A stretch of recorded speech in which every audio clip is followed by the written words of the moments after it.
Hi guys, welcome to Sagaru cooking vlogs. புதுசாக நம்ம சேனலை பார்க்குறீங்க, நம்ம சேனலை சப்ஸ்கிரைப் பண்ணிக்கோங்க. ஓகே கைஸ், ஓன் வாய்ஸ் கொடுத்து ரொம்ப நாள் ஆகுது, லாங் வீடியோ போட்டு ரொம்ப நாள் ஆகுது. சரி ஓகே, இன்றைக்கி முட்டை குழம்பு எப்படி செய்யுதுன்னு பார்க்கலாம். சின்ன வெங்காயம், ஒரு தக்காளி, 5-6 பல் பூண்டு, இஞ்சி இதெல்லாம் போட்டு நல்லா ஃப்ரை பண்ணிக்கலாம். சோம்பு கொஞ்சம் சேர்த்துக்கலாம். தேங்காய் ஒரு 5-6 பல் சேர்த்துருக்கேன். எல்லாம் சேர்த்து நல்லா மிக்ஸ் பண்ணி விட்டுக்கலாம்.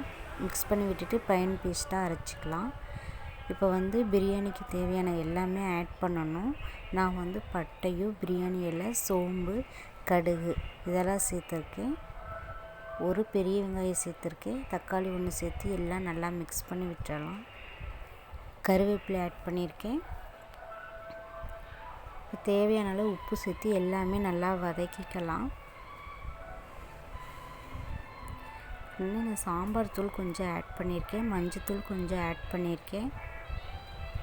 பிரியாணி மசாலா கொஞ்சம் ஆட் பண்ணியிருக்கேன். எல்லாம் சேர்த்து நல்லா மிக்ஸ் பண்ணி விட்டு ஃப்ரை பண்ணிக்கலாம். இப்போ அரைச்சி வச்சிருந்த விழுது எடுத்து ஊற்றிக்கலாம். கொதி வரட்டுங்க. ரொம்ப சிம்பிளாக இருக்கும், ஆனால் டேஸ்ட்டாக இருக்குங்க.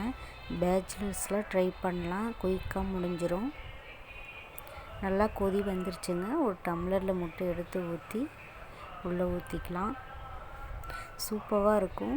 சாப்பாட்டுக்கு கொஞ்சம் கல்லாட்டை வச்சா நல்லாயிருக்கும். நான் தண்ணியாட்டம் வச்சுருக்கேன் இட்லி தோசைக்கு. ஓகே கைஸ், நம்ம சேனலை புதுசாக பார்க்குறீங்க, சப்ஸ்கிரைப் பண்ணிக்கோங்க. கூடவே பெல் ஐக்கானே கிளிக் பண்ணிக்கோங்க. தொடர்ந்து சப்போர்ட் கொடுங்க. முட்டை வெந்துருச்சு. இப்போ கொத்தமல்லி தழை போட்டு இறக்கிக்கலாம்.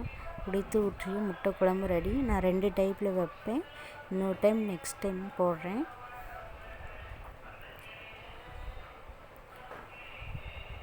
ஓகே கைஸ், ரொம்ப நாள் ஆச்சு வீடியோ போட்டு. இனிமேல் கண்டினியூவாக வீடியோ வரும்.